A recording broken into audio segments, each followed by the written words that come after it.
சூட்டும் பூவுக்காக நெடுங்கூந்தலாடுது. நீ வைக்கும் பொட்டுக்காக நடுநெத்தி வாடுது.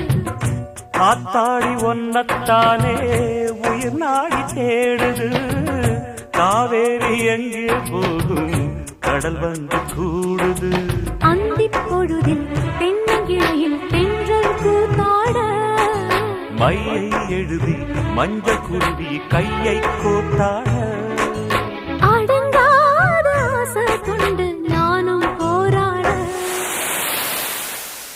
உனக்கென பிறந்தவ ரெக்க கட்டி பறந்தவ இவதான். என விட உனக்கு இங்கு மனசுக்கு பிடிச்சவ எவதான்.